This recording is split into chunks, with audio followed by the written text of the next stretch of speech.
Okay, we talked about the Cavs getting better shots tonight because of their offensive schemes and making the extra pass. And here LeBron makes a read after getting double teamed, skips one defender into the corner for a wide open J.R. Smith. But let's look at and see how that exactly happened. As Tristan Thompson comes up and sets the screen for LeBron and he takes the ball off the screen, that forces the double team of Zaza and LeBron's defender. As Thompson rolls to the basket, this defender has to come in and help, and now this defender on Kevin Love has to split both players in the middle. LeBron makes that read, skips the ball over the top into a wide open shooter, J.R. Smith in the corner for a wide open shot. Great breakdown, Stu. And as we get you back to the queue, it is a 13-point advantage for the Cavaliers. A 3-ball right here will tighten things up and really increase the suspense in this game 4, and a foul away from the ball on Iman Shumpert. And Mike Breen and Jeff Van Gundy and Mark Jackson still trying to make sense of was it a Steve Kerr tech or a Draymond tech at this point? Yeah, it's hard to understand how they don't get that resolved, because at halftime, generally, the officials have to go and confirm who technical fouls are made on or called upon.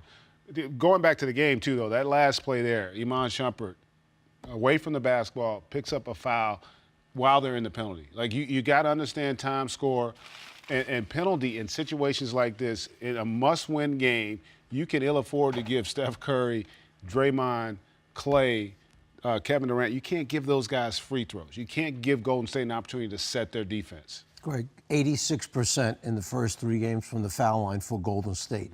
86%. You don't want to put them on the line. No.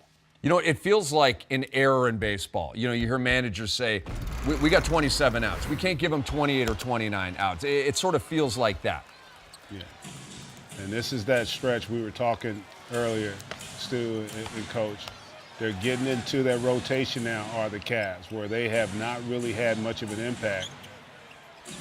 Can these guys somehow find a way to give them something?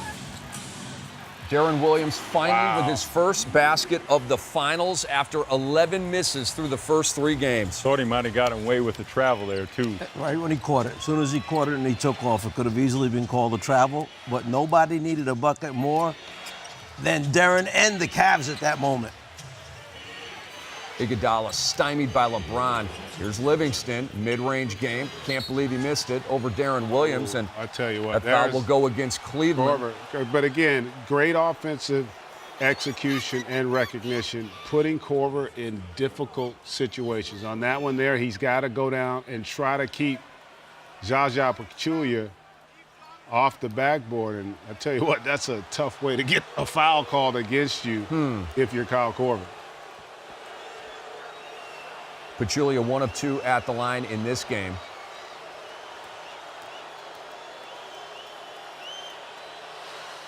And he cuts into the 14-point lead. It is 13, Czar. Well, right now, I see Cleveland as a team struggling to try and find ways to score the basketball. Everything is slowed down for them. The defense is picked up for Golden State, which makes it a little bit tougher. And Golden State sees this thing as being right in front of them with this amount of time remaining in the game. And Zaza once again splits the free throw. Stu, talk to me about fatigue. Are you seeing any fatigue from Cleveland, any less activity from Cleveland as this game goes along? Well, we're not going to know here until about midway through the 4th quarter, because when Kyrie and LeBron in particular start to get up into that 38-minute range, if there's going to be fatigue, that's when it's going to set in. And listen, this lead, even here at 16 for the Warriors, is not the same 16-point lead for a normal team. I mean, they have the ability to go on those runs. We've seen them. All it takes is one to get this back under 10, and we've got a game. But I tell you what, that 3-point shot there that was knocked down by Kyle Korver was huge.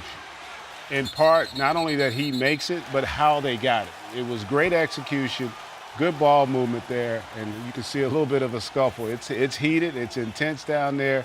And these guys are fighting, and you're probably going to get a technical foul or a double text called in a situation like that. Guys, I want you to watch on the replay. And I don't know if it was intentional or not, but it looked like Zaza Pachulia sort of kicked up into the groin area of Iman Shumpert. And maybe we'll that'll be confirmed on the they're replay going to go, or well, not. you just but saw them ask for him to go replay it. when Zaza's down on the ground,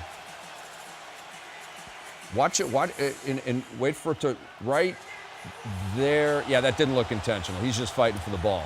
But we've seen some of that activity.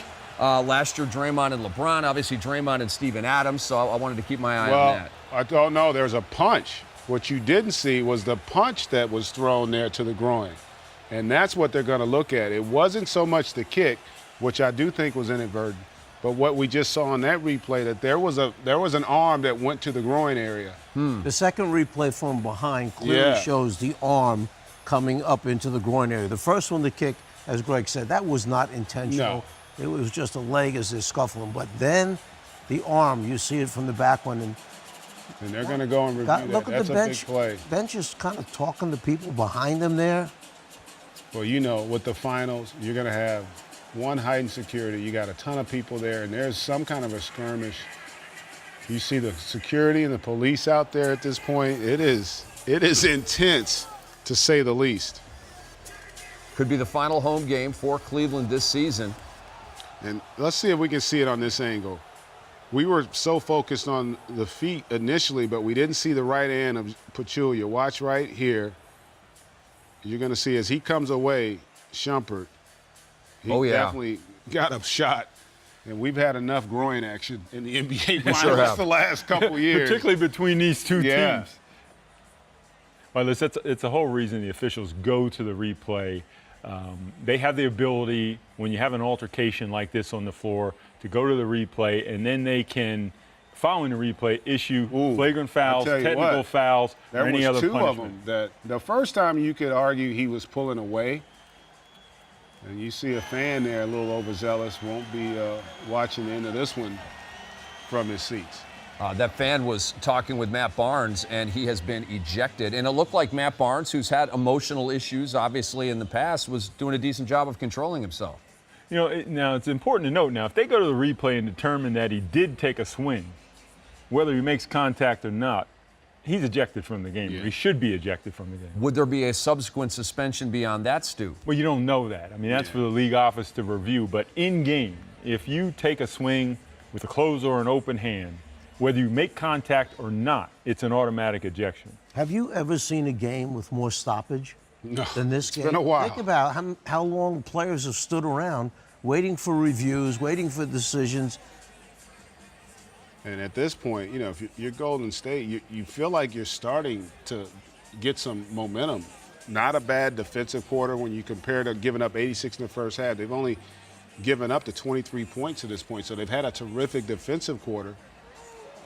And seems to me like they're just starting to get a stretch here where they're going to be able to attack that second team of Cleveland. And conversely, you talk about fatigue. This is going to help Cleveland. Yeah. All these stoppages allow for rest.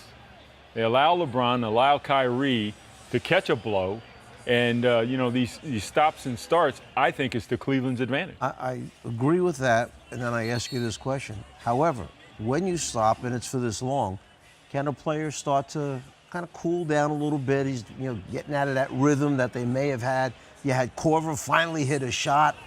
You know, can't go back to him right away because of all the stoppage. I don't know, there's a lot to think about on this. I just want to know what jam Draymond has in his brain right now. He's got no beats on. There's no music in the arena right now. You know, what song does he have in his head? Because he's into it. Draymond dances to the beat of his own tune. And I guess it's been determined that that was not going to be flagrant. Okay. Double text. Call. Shump and Zaza called for double text. That is a break for Golden State. Without question. Now, you still have the possibility of a post-game review. And you see LeBron came over and got on the inside of Iguodala, the basket side. They did not do that last game and gave up 2 free throw attempts, covering the inside shoulder. So Golden State wins, and Kevin Durant is swatted by RJ, but he can't control. Another break for Golden State. Let's see if they can take advantage. Livingston with a wraparound. Curry dribbles into a 3 and no. That looked like it was out of bounds off of Cleveland. Tell you what, I was surprising. It looked like they reset the shot clock on that possession after the block.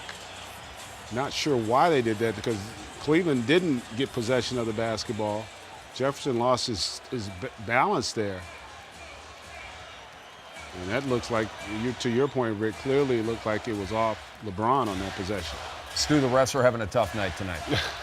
Yeah, they'd probably like to have this game back. LeBron with a crossover, a bum rush move there on Curry. See if D. Will can hit another one. Wow, I tell you The what. seal has been broken on Darren Williams. What a Cleveland's welcome. night. Well, Yeah. it's still time, but what a welcome sight if you're a Cavs fan. The fact that Darren Williams and Kyle Korver both hit a 3 here in this quarter.